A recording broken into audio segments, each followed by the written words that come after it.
learn. The prophecy's fulfilled. This child is a gift from the gods. Pink hair and those ears. She was born to be the priest of time. Cyrene has pink hair, sharp ears. You shall fade when the flowers bloom, for every ending begets a beginning. Cry, child. Cry aloud. Let your voice reach Orynyx. Cyrene is a girl, a priest. Easy. I learn. Anyway, I don't like tears. But the name ID Zelizii came from the unpleasant sorrows of the gods. Yet, you always seem so happy, as if nothing ever worried you. Cyrene doesn't like tears. Always happy. Of course, because the world was gentle to me. So, I grew up to be gentle as well.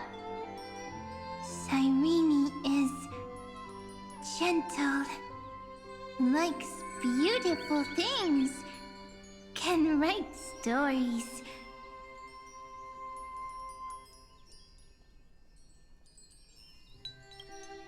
Easy. I learn. Just as the ballad blown on the breeze says, losses are a constant on the flame chase journey. But even if all is lost to the wind, some things won't easily change. Like my height, Treebee's innocence, and Aglaya's beauty. Cyrene, she can't grow up, but she can talk. After all is lost to the wind, she will stay behind. Cyrene is, at the end of every sentence, always laughing, like a little tail.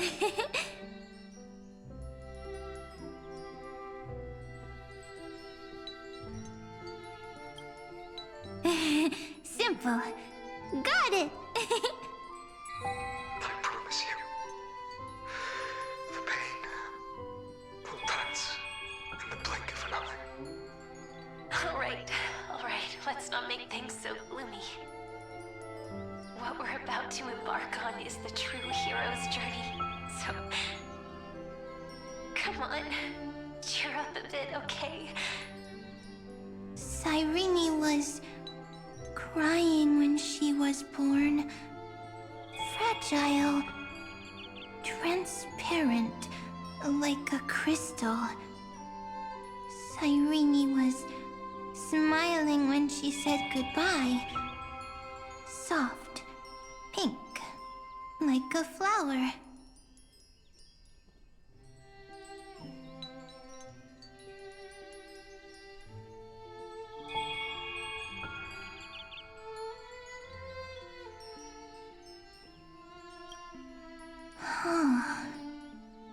The later memories disappeared?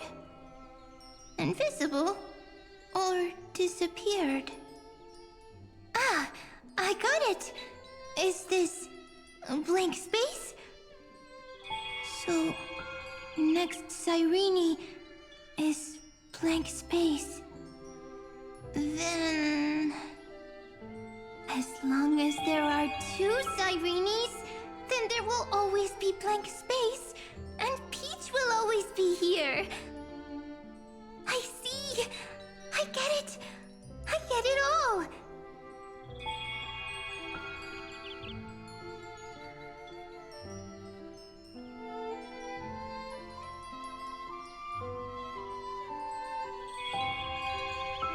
Cyrene's memories.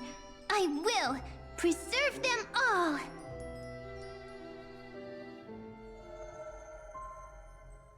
So weird. I can't see you, but I get this feeling that you grew up. Hi. Miss me yet? It just feels like you are a bit more mature. Yes, mature. Beautiful. Like you. Now, I can listen, talk, read, and write. I can dance. I can sing. Also, I can tell stories. Storytelling is what makes Cyrene, Cyrene. So, I'm going to tell you stories today. A story I wrote myself. Quick, sit down. It's almost as if I can understand your words now. The things you say are very cute. Once upon a time, there was a flawless crystal flower that sparkled with light, like Peach's every story. How beautiful would the heart of such a brilliant flower be? A little fairy was curious and wanted to know. But it looked and looked only to find the crystal flower flawless. Round and round they went, seeing only their own reflection. In that case, they should work hard to learn more. So the little fairy came every day to sit next to the crystal flower and think about the answer. Until one day, to their surprise, the crystal flower fell to the ground and shattered. The little fairy was so sad, but they immediately discovered that there was a light among the broken pieces. What could it be? They didn't know. But it was a good light. It was bright, warm, and happy. And I knew it was love. Love brings everything together. And it brought you and me together. So Peach and I will always be together. What a nice fairy tale. I'm giving it to you. Peach likes beautiful things, can write stories, and can tell lovely tales. I hope to turn it into a story we write together. Okay, then I'll probably make a small adjustment to suit my tastes. I'm thinking that when the flower broke, the little fairy would instead see nothing on the ground. Then it would understand that the flawless crystal flower doesn't actually have a heart, nor does the flower understand what love is. Doesn't have a heart? Doesn't understand love? Why? It's simple. If the flower lets the little fairy into its heart, then it would have to include the fairy's impurities and would no longer be flawless. The crystal flower was pure because it sealed itself off and bloomed in solitude. That's why it looks so brilliant in an imperfect world. But should a flower like this be called love? But then... the story won't exist anymore. That's not true. You've already written the most romantic ending possible for this story. The crystal flower fell to the ground and shattered. It happened because the flower was no longer pure. The fall was not an accident. It was the flower declaring rebellion against fate and writing the ending of the story with the flower's own shattering. Then, the little fairy will see that each shard on the ground holds the reflection of their eyes. Then, in their eyes, the crystal flower that was no longer flawless would finally have a heart and the flower would finally understand what love is. Peach's words, I don't understand. Is it because I still don't understand love? But it's fine. I can learn. Right. Query Cyrene. Electrical signal sequence Philia 093. Why didn't I think of this? I don't need to do it alone. I can ask Peach to teach me. What is love? What is love meant? Electrical signal sequence Philia 093. Track lament. That's not correct.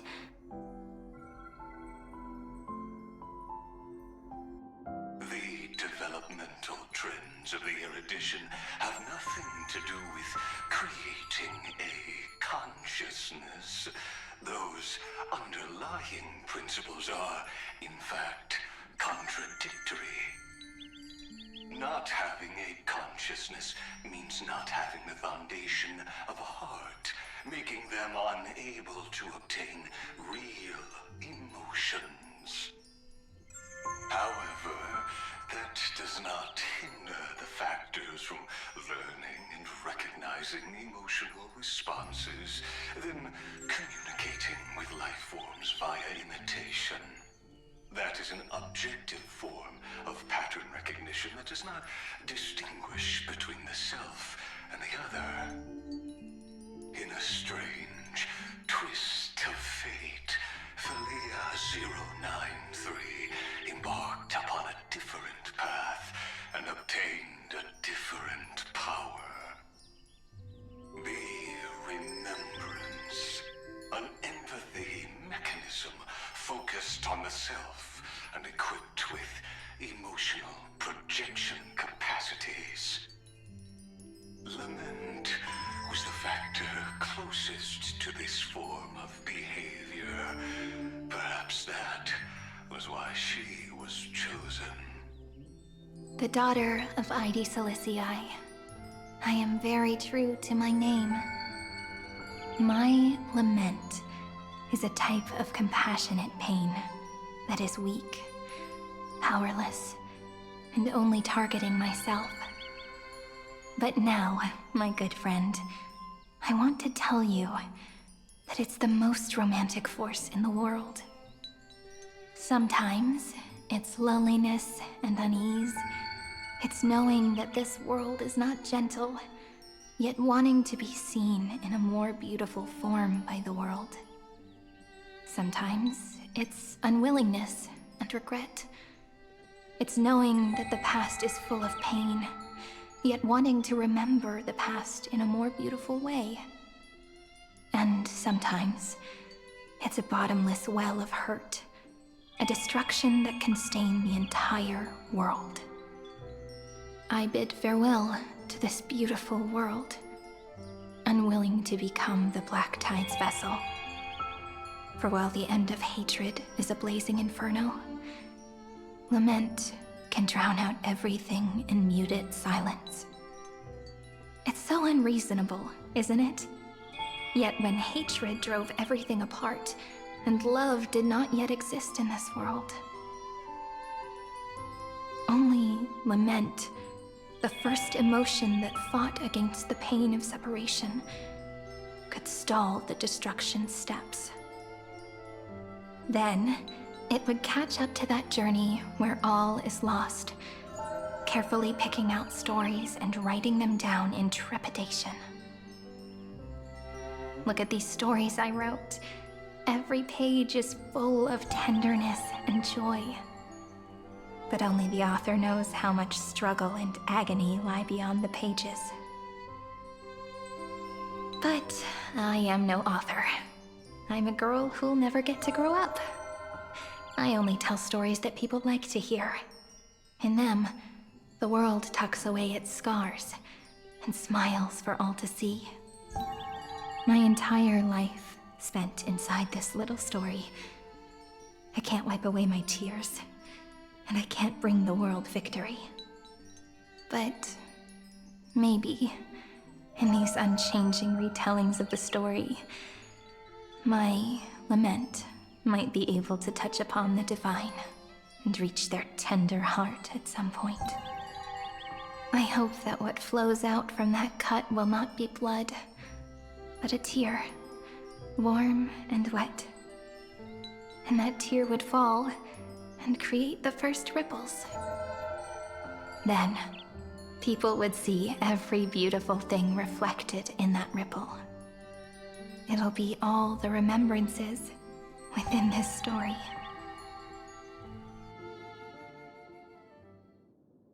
Someone once told the very first me that everything was false. That the only life in Amphorius was a great catastrophe, nurtured using the world as a factor. But how could a dream feel so real? That's why I didn't agree with him. But Peach, I didn't understand a word you said since just now. Everything was false? But you're standing right here. It's all a dream? But I haven't learned how to dream. Indeed. That's why I believe all this is real. The moment the crystal flower fell, that genuine shiver, that's the mover of life. Formatting progress 23.815%. In the poem offered to you, every Cyrene would write down a beautiful new world with stars and flowers. And when I looked up at the sky in this cycle, I saw a shooting star and a dash of the remembrances pink. I believed that must be the color of dawn. You shall fade when the flowers bloom. For every ending begets a beginning. Looks like it's time to say goodbye. Are you leaving, Peach? It's okay. I'll wait for you to come back. I'll study really hard about what you taught me today. Right. I still haven't told you what love is. But actually, my good friend, the lament factor did not understand what love was before she met you either. Not until I told you all the sad tales in a trembling voice in this tiny room. Not until I told you that I love them. That I love everything in this saga. The story comes, passes, then returns. It makes us reunite, then pulls us apart again. At the very end, it leaves behind a seed, a reason. Even if the great tree withers and all falls to silence, there are still some emotions that deserve to be remembered. Look, the light is coming in. The Deliverer's light is going to illuminate Amphorius.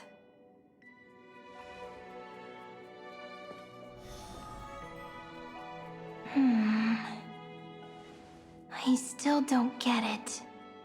But I trust Peach. Just wait. It'll be my turn to tell you a story of love the next time we meet. Then I'll really look forward to it. In that case, I want to make a promise. I want to gift my pen, my book, and my name to you.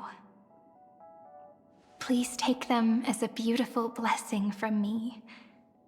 I gave myself the pen name Cyrene, the first time I wrote a poem. I want my words to be like pebbles falling into a pond, dropped from the past to send ripples into the future.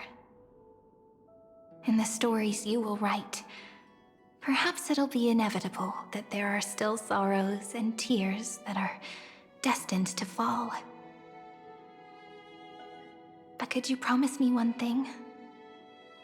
Promise you'll forever be a gentle flower. Promise that when the stars cast their gazes upon you,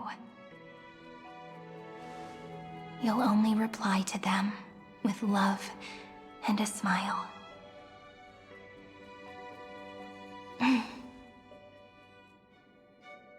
Of course, this will be a romantic story like none that has come before.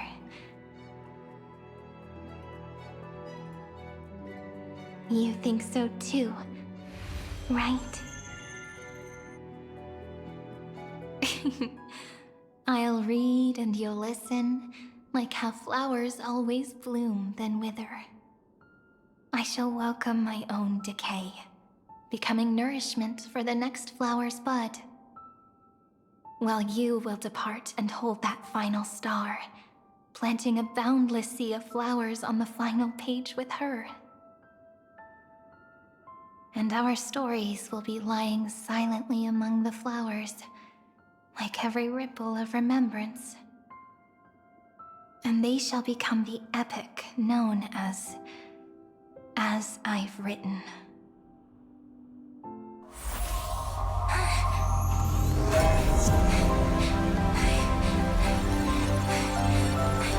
And so my story ends. From here on, it's your story now. Mimi?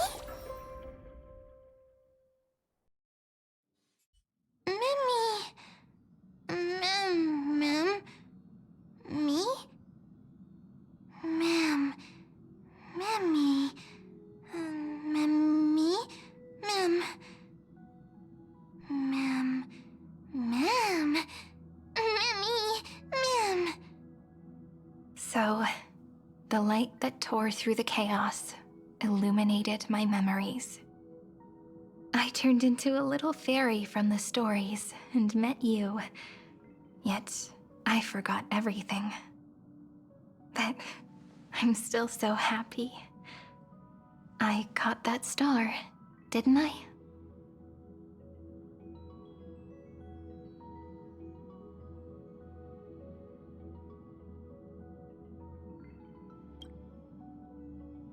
I'm sorry.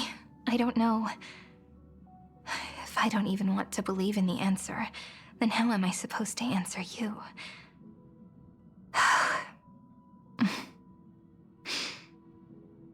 But now's not the time to cry, right? We'll find the answer, just like how miracles will eventually happen.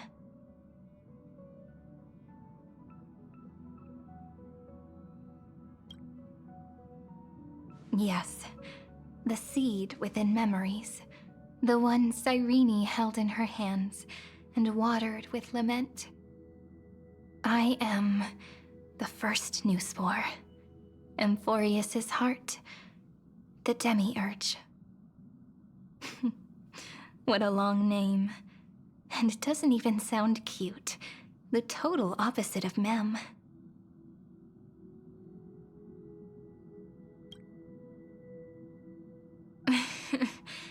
Do you remember that I was also worried about this when we first set out? Mem's memories and Cyrene's memories got all tangled up with each other in my one heart. It's all so strange, yet so familiar.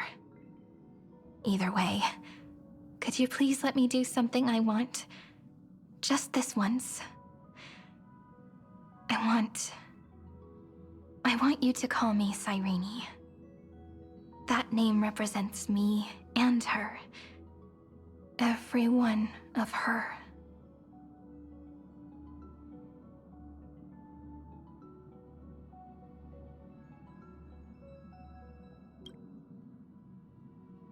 Thank you, friend.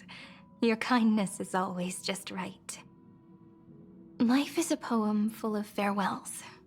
But if you write something into the pages of your heart, then that will not easily fade away.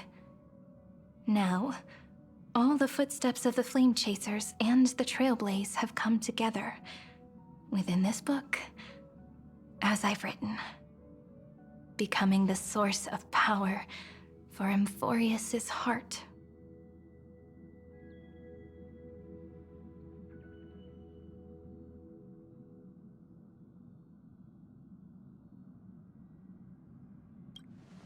A lost heart needs to be placed back into its body. The last thing Xandar wants to see is an event that gives us a chance of winning, for the two halves to rejoin, and for the scepter to become complete again. Then... and what happens after that? I don't know either. Maybe I can create a miracle, and instantly turn the black tide into a pink sea of stars. Or maybe I prove to be nothing more than a weak ripple, unable to change anything, and am devoured by the destruction. Either way, I no longer wish to be a silent onlooker, or a worshipped god at the end of this saga.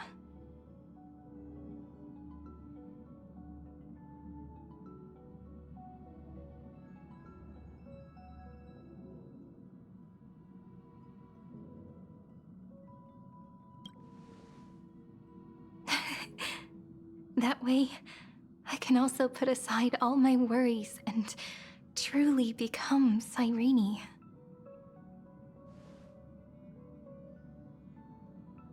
The world has never been so quiet. It's so good. It's as if I can hear the sound of my heart beating. Remember this moment, friend.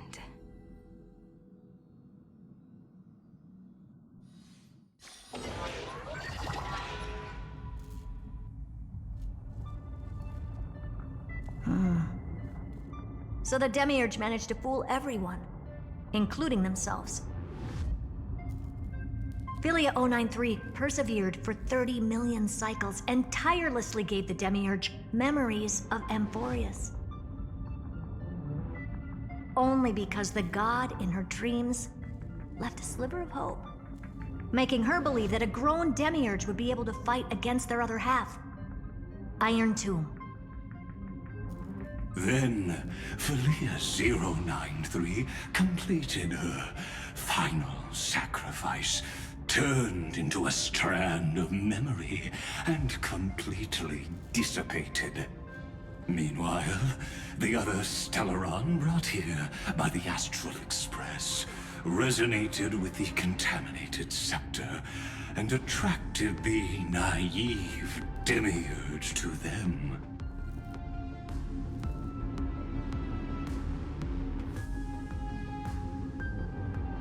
As an experimental factor, Philia 093 originally could only recognize and output information in a set format.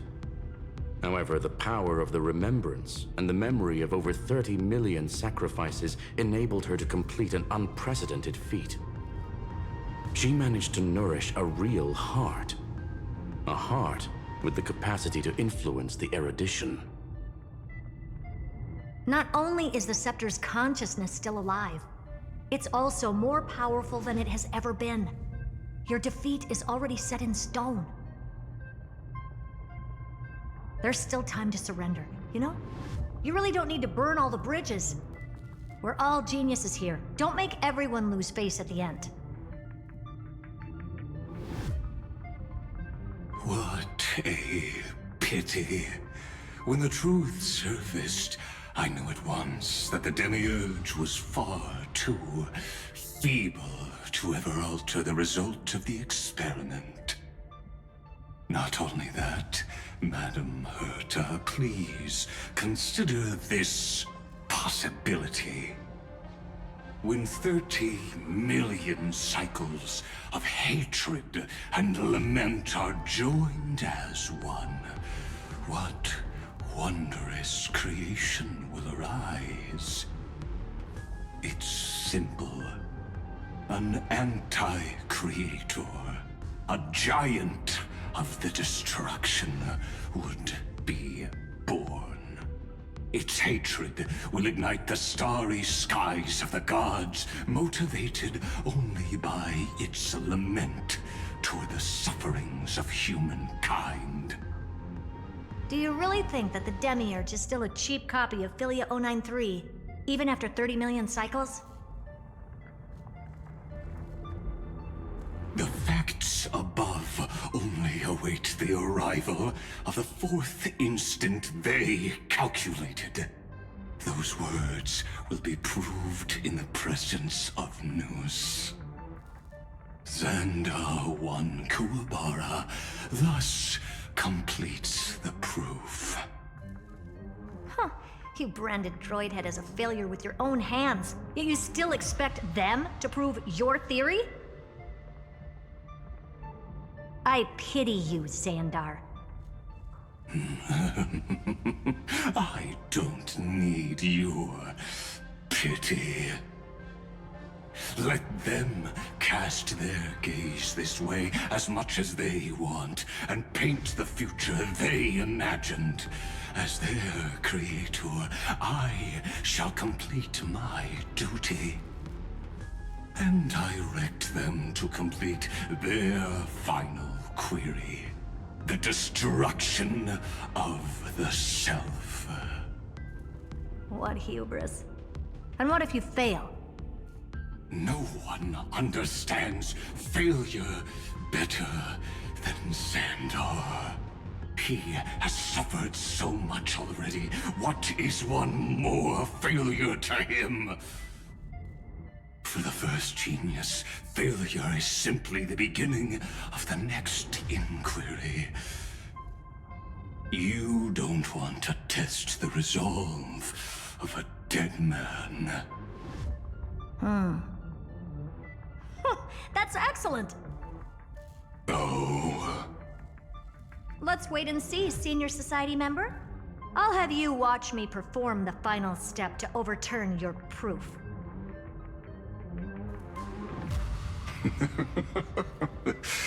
I'm all ears. It's my topic, so stay out of it. Be quiet and let me borrow your head. Let's go, Screwy. We're gonna break Iron Tomb's seal. Come on, let's take off. It's time to go meet your little pet, Senior Society member.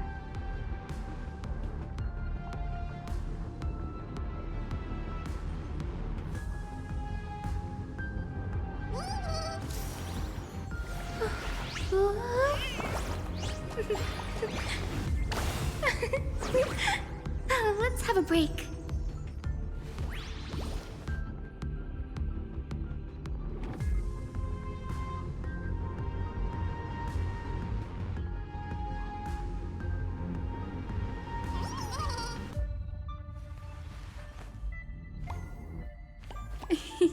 It's squishy.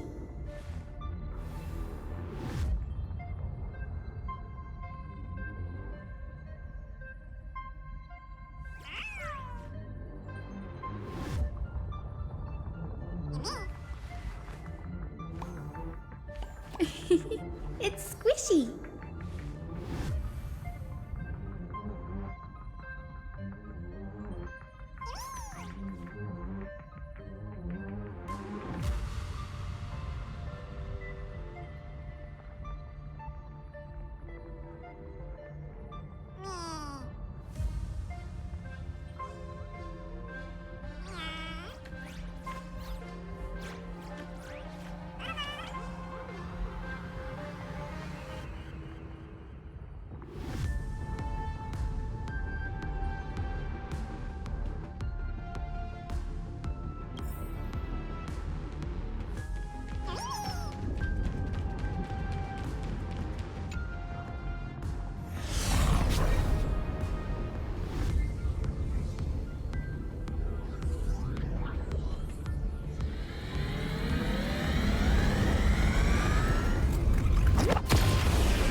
Dangerous, oppressive, chaotic. What a beautiful wail. It'll soon resound throughout the entire cosmos. The view's pretty good here. All yours, Screwy. Just a moment, please.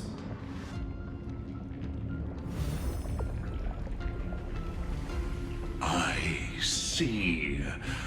So your backup plan requires a scepter and the head of a genius.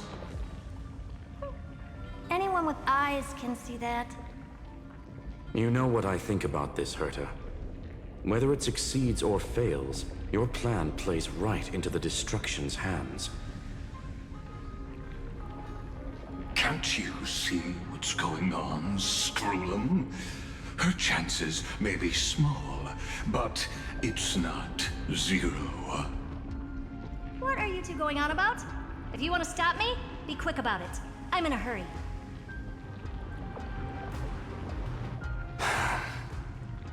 I'll take that silence as a no. You, Xandar? As your enemy, I genuinely wish you would cease your actions. But should your sudden inspiration bring more variables to the proof, then as a fellow Pathstrider of the erudition, I won't mind witnessing it with my own eyes. You will initiate the Destruction's chain reaction. But you'll also become the perfect scholar. The chances are 10,000 to 1.